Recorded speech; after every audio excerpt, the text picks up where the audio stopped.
रायपुर में मुख्यमंत्री विष्णुदेव साय ने नक्सलवाद पर हाई लेवल मीटिंग की है और इसमें उन्होंने नक्सलवाद के खिलाफ चल रहे अभियान को और तेज करने को कहा और उन्होंने कहा कि सुरक्षा कैंप के आसपास लोगों को बुनियादी सुविधाएं उपलब्ध कराई जाएगी।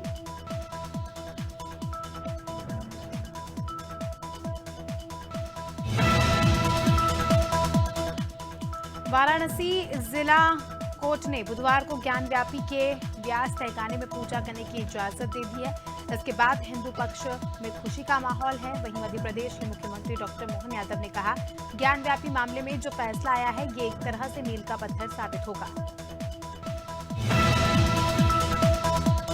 एनडीए की सरकार बनने के बाद गया के विधायक डॉक्टर प्रेम कुमार को मंत्री बनाया गया। मंत्री बनाने के बाद विधायक रात को गया पहुंचे। वहीं डॉक्टर संकेत नारायण की क्लिनिक पहुंचने के बाद मंत्री डॉक्टर प्रेम कुमार ने मिठाई खिलाकर डॉक्टर संकेत नारायण को बधाई दी और इस मौके पर मंत्री ने मीडिया से बातचीत करते हुए कहा कि एनडीए के साथ मिलकर बिहार का विकास होगा। झारखंड में राजनीतिक हलचल तेज हो गई है। हेमंत सोरेन ने राजभवन जाकर अपना इस्तीफा दे दिया है। झारखंड टाइगर नाम से फेमस चंपाई सोरेन अगले सीएम पद की शपथ लेंगे। इससे पहले हेमंत सोरेन की पत्नी कल्पना सोरेन का नाम सीएम की रेस में आगे था। चंपाई सोरेन सरायकेला खरसावां जिले के स्थित जिलीगोंडा गांव के रहने वाले। प्रदेश के पूर्व खाद्य मंत्री अमरजीत भगत के घर पड़े आयकर विभाग के छापे को लेकर बीजेपी का बयान सामने आया है।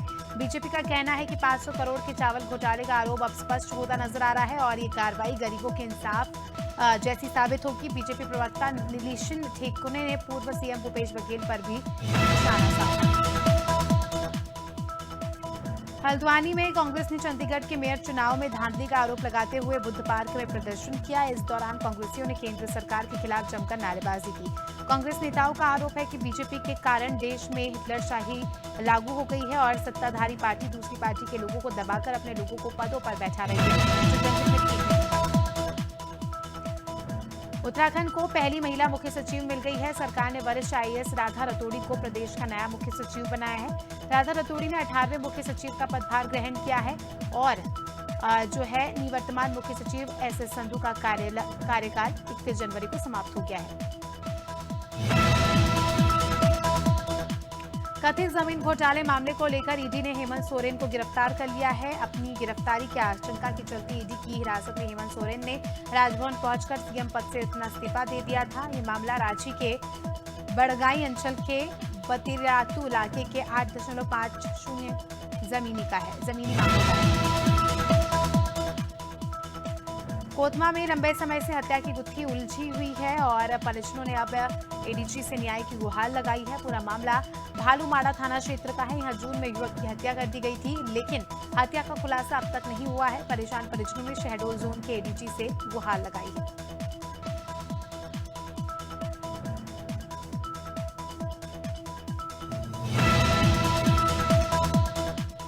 सिवनी में 2017 में हुए दोहरे हत्याकांड पर अतिरिक्त विशेष सत्र न्यायाधीश ने फैसला सुनाया है। मामला कन्हीवाड़ा थाना क्षेत्र के मेहरा पिपरिया गांव का है, जहां 2017 में दोहरा हत्याकांड हुआ था। कोर्ट ने हत्याकांड में शामिल 17 आरोपियों में से 16 आरोपियों को आजीवन कारावास की सजा सुनाई।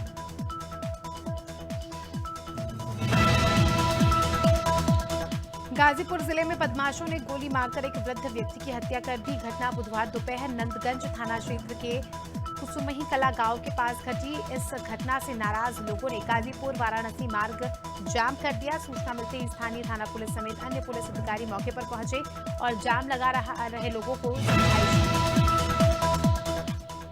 प्रतापगढ़ में दबंगों ने धारदार हथियार से हमला कर दिया। एक किसान की इसमें मौत हो गई।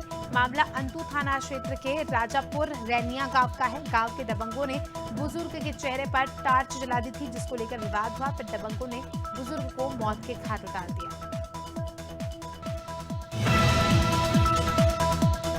बुरहानपुर में लालबाग पुलिस ने अवैध हथियार तस्करों के खिलाफ बड़ी कार्रवाई करते हुए 2 आरोपियों को पकड़ा है। पुलिस ने आरोपियों के कब्जे से 14 अवैध पिस्टल और 2 मोबाइल जब्त किए हैं, जिसकी कुल कीमत 3 लाख के करीब बताई जा रही है। दोनों आरोपी अवैध हथियारों के साथ ट्रेन से ग्वालियर जा रहे थे। मुखबिर की सूचना पर पुलिस ने रेलवे स्टेशन पहुंचकर दोनों आरोपियों को पकड़ लिया है। मिर्जापुर में पुलिस ने 25,000 के इनामी गौ तस्कर को गिरफ्तार किया है। साथ ही आरोपी के कब्जे से तमंचा, कारतूस और घटना में उपयोग की गई बाइक बरामद की है। पूरा मामला थाना अदलहाट के नंदपुर गांव का है। पुलिस की 2 गौ तस्कर से वाहन चेकिंग के दौरान मुठभेड़ हो गई। मुठभेड़ के दौरान पुलिस की जवाबी कार्रवाई में गौ तस्कर को गोली लग गई। और पीलीभीत में किराना व्यापारी के घर पर गन पॉइंट पर लूट हुई, जहां घर में घुसे बदमाशों ने घटना को अंजाम दिया। चोरों ने करीब 10 लाख नकद और 400 ग्राम सोने पर हाथ साफ किया। एक किराना व्यापारी के घर में घुसकर हथियारों से लैस बदमाशों ने डकैती की वारदात को अंजाम दिया।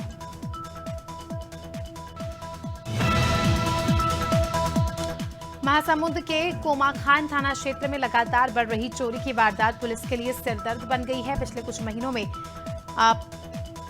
पटपरपाली में हुई चोरी की घटनाओं से पुलिस की कार्यप्रणाली पर सवाल उठ रहा है। आपको बता दें, पटपरपाली में चोरों ने कई घरों को निशाना बनाते हुए सोने चांदी के आभूषण समेत कैश पर हाथ साफ किया। दंतेवाड़ा में लोन वाटू अभियान के तहत एक नक्सली ने आत्मसमर्पण किया है और आत्मसमर्पित नक्सली देव कवासी जीआरडी के सदस्य के रूप में सक्रिय था। साथ ही नक्सली बंद के दौरान नक्सली बैनर, पोस्टर और पैम्पलेट लगाने की घटनाओं में शामिल था।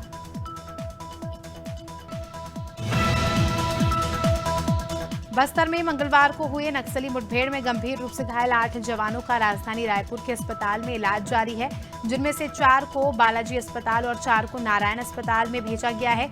दोनों अस्पतालों में बुधवार को जवानों के ऑपरेशन सक्सेसफुल रहे। ऑपरेशन के बाद जवानों की स्थिति में सुधार होने की संभावना है।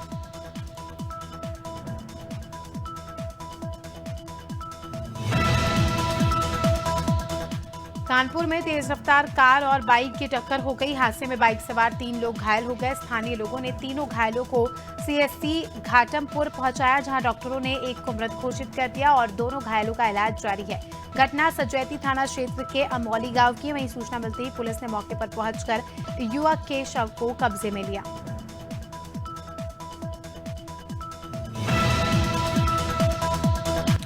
जबलपुर की आबकारी विभाग की टीम ने एक घर से अवैध शराब बरामद की है। जब टीम ने शीतला माई इलाके में एक घर का ताला तोड़ा तो उसके होश उड़ गए। उन्होंने यहां से 40 पेटी शराब जब्त की। वहीं आबकारी टीम ने शराब को जब्त कर मामला दर्ज किया है और शराब की कीमत लाखों में बताई जा रही है।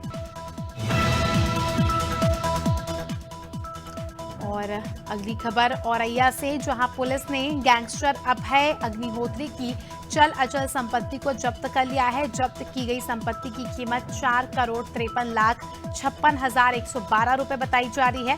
कार्रवाई पुलिस ने जिला मजिस्ट्रेट के आदेश पर की है। कार्रवाई के दौरान तहसीलदार, क्षेत्राधिकारी आदि मौजूद रहे।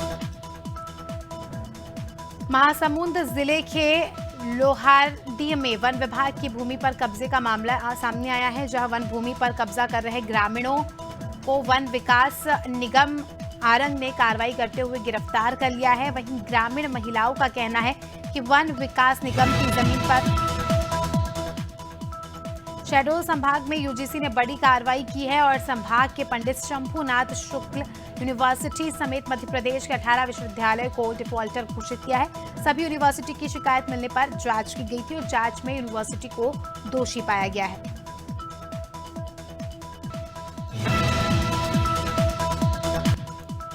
प्रयागराज में सैदाबाद सीएससी में बीते कई सालों से तैनात बीसीपीएम चंदा मौर्य का रिश्वत लेते वीडियो सोशल मीडिया पर जमकर वायरल हो रहा है। वायरल वीडियो में साफ नजर आ रहा है चंदा मौर्य 500 की नोट को गिनती नजर आ रही है।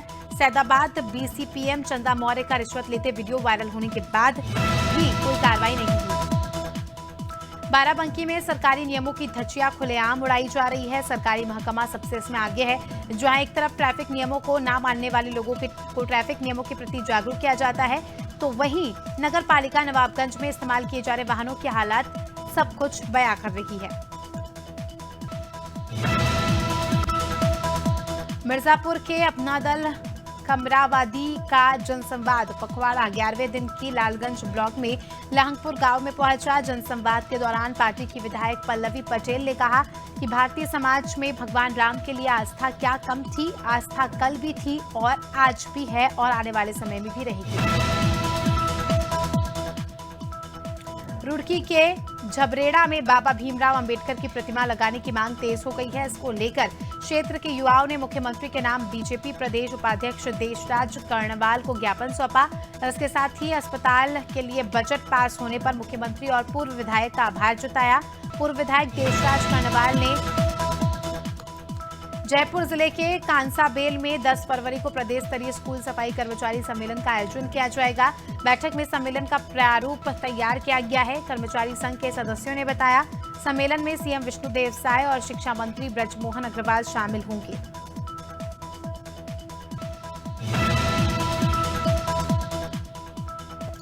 मझौली के धान उपार्जन केंद्रों में धान की कमी देखने को मिल रही है। मामला कृषि साख समिति तलाड़ केंद्र क्रमांक 2 और 3 के उपार्जन केंद्र का है, जहां लगभग 7,000 बोरी धान की कमी है, जिसकी पूर्ति होना बाकी है। इस तरह देखा जाए तो मामले में समिति प्रभारी और वेयर हाउस संचालक की मिलीभगत से लाखों के घोटाले की आशंका जताई जा रही है।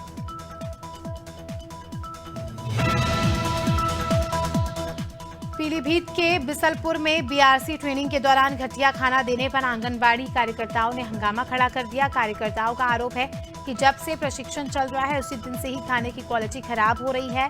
बीआरसी प्रशिक्षण केंद्र में आंगनबाड़ी कार्यकर्ताओं को ट्रेनिंग कराई जा रही है, जहां उन्हें दोपहर में जो खाना दिया जाता है, खाने की क्वालिटी बहुत खराब है।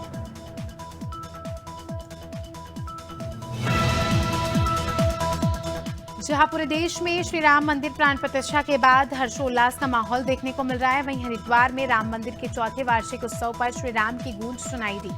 इस मौके पर तमाम महामंडलेश्वर संत महात्माओं समेत हजारों भक्त मौजूद रहे। अखिल भारतीय अखाड़ा परिषद के अध्यक्ष ने कहा, राम इस देश के प्राण हैं। भारत में हवाई सफर अब सपना नहीं रहेगा, धीरे धीरे लोगों की पहुंच में आ रहा है। साल 2023 में 3 करोड़ भारतीयों ने पहली बार हवाई यात्रा की। इंडिगो के आंकड़ों के हिसाब से देश में हर साल पहली बार हवाई यात्रा करने वाले लोगों की तादाद 37% की दर से बढ़ रही है। एक रिपोर्ट के मुताबिक पिछले साल कंपनी के यात्रियों में 10% की बढ़ोतरी हुई थी। रिजर्व बैंक ऑफ इंडिया ने तत्काल प्रभाव से पेटीएम की बैंकिंग शाखा पेटीएम पेमेंट्स बैंक के नए ग्राहक जोड़ने पर रोक लगा दी है। केंद्रीय बैंक ने नियमों का पालन नहीं करने के चलते पेटीएम पेमेंट्स बैंक पर बैंकिंग रेगुलेशन एक्ट के तहत ये कार्रवाई की है।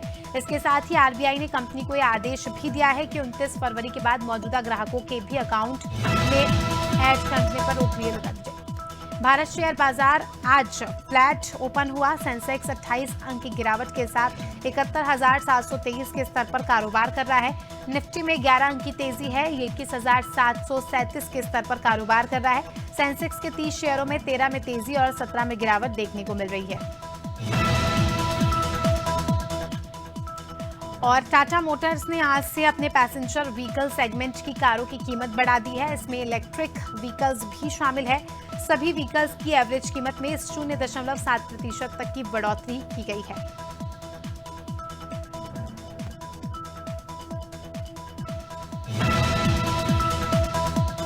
सुपरहिट फिल्म 12th फेल के डायरेक्टर विधु विनोद चोपड़ा के बेटे अग्नि चोपड़ा ने रणजी ट्रॉफी 2024 में नया रिकॉर्ड बनाया। वे करियर के पहले 4 फर्स्ट क्लास मैचों में 5 शतक जमाने वाले पहले भारतीय बल्लेबाज बन गए हैं। इस युवा बल्लेबाज ने 5 जनवरी को सिक्किम के खिलाफ फर्स्ट क्लास डेब्यू किया था।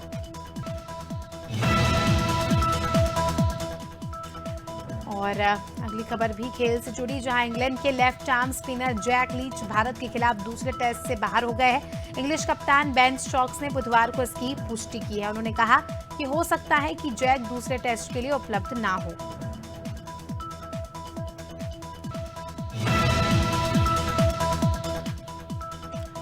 टीम इंडिया के विस्फोट ओपनर पृथ्वी शॉ कमबैक के लिए तैयार है। मुंबई क्रिकेट एसोसिएशन ने उन्हें रणजी ट्रॉफी के स्क्वाड में शामिल किया है। इंजरी से रिकवरी करने के बाद 24 साल के बैटर पूरी तरह फिट है और 2 फरवरी को बंगाल के खिलाफ मैच भी खेलेंगे।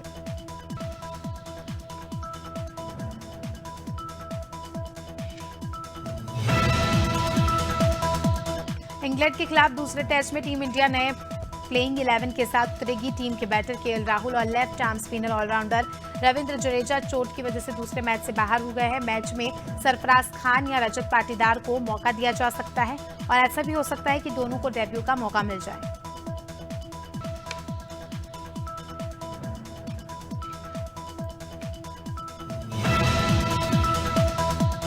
टीम इंडिया के star batter Virat Kohli ICC test ranking में 7वें से 6ठे नंबर पर पहुंच गए हैं। बुधवार को जारी हुई ताजा टेस्ट रैंकिंग में टॉप 10 में भारत के इकलौते बल्लेबाज है। बॉलिंग रैंकिंग में टीम इंडिया के सबसे अनुभवी स्पिनर आर अश्विन टॉप पर बने हुए हैं।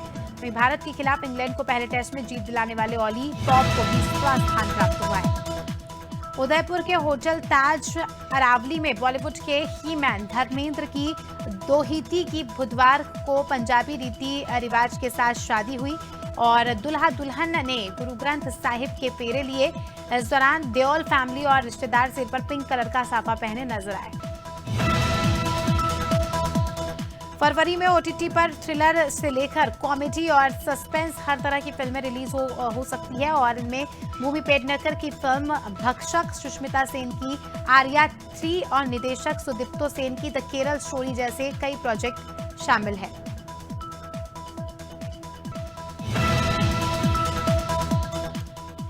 बॉलीवुड के लॉन्ग टाइम कपल जैकी भगनानी और रकुलप्रीत सिंह जल्द ही शादी करने वाले हैं। शादी के सभी तैयारियां जो है शुरू हो गई है। जानकारी के मुताबिक रकुलप्रीत सिंह और जैकी भगनानी पहले मिडिल ईस्ट में जो है डेस्टिनेशन वेडिंग करने वाले थे, लेकिन पीएम नरेंद्र मोदी की वेड इन इंडिया अपील के बाद दोनों भारत में ही शादी करेंगे। रणबीर कपूर जल्द ही संजय लीला भंसाली की फिल्म लव एंड वॉर में आलिया भट्ट और विकी कौशल के साथ नजर आने वाले हैं। इस फिल्म के सिलसिले में रणबीर कपूर संजय लीला भंसाली के ऑफिस पहुंचे। ऑफिस के बाहर जो है उन्हें डेनिम जैकेट में स्पॉट किया गया।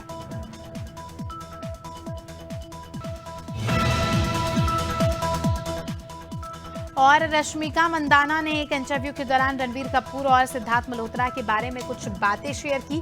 उन्होंने बताया कि रणबीर जिस तरह से महिलाओं का सम्मान करते हैं, उनकी एक क्वालिटी मुझे बेहद पसंद है। वहीं सिद्धार्थ के बारे में उन्होंने बताया कि उनके साथ मैंने अपना बॉलीवुड डेब्यू किया था। जाहिर है शुरू में काफी नर्वस थी, लेकिन समय के साथ सब ठीक हो गया। मध्य प्रदेश में फरवरी महीने में बादल, ठंड और गर्मी का ट्रेंड है। इस बार भी ऐसा ही मौसम रहने का अनुमान है। मौसम वैज्ञानिकों का कहना है कि 3 फरवरी से उत्तर भारत में वेस्टर्न डिस्टर्बेंस एक्टिव हो रहा है और ये स्ट्रॉन्ग बताया जा रहा है, जिससे मौसम में बदलाव होगा।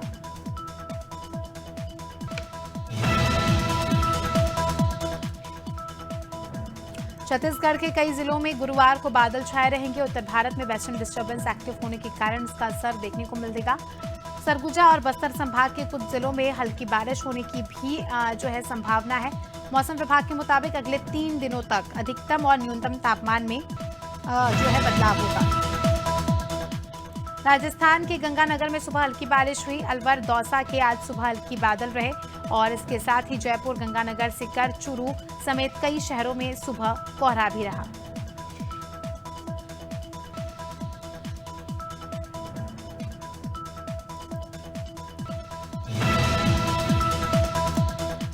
पश्चिम विक्षोभ के सक्रिय होने से अब तापमान में बढ़ोतरी हो रही है। बुधवार को दिन के तापमान में 1 डिग्री और रात में 0.6 डिग्री सेल्सियस का इजाफा है।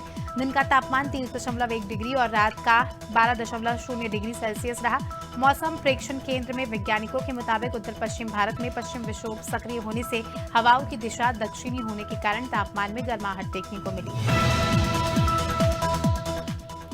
संभल में देर रात शुरू हुई झमाझम बारिश से मौसम ने करवट ली है। बारिश होने से ठंड का तो कोई असर दिखाई नहीं दिया, लेकिन लोग घरों में कैद हो गए। सड़क के 8 बजे से खाली होना शुरू हो गई और सुबह सड़क पर घना कोहरा भी देखने को मिला।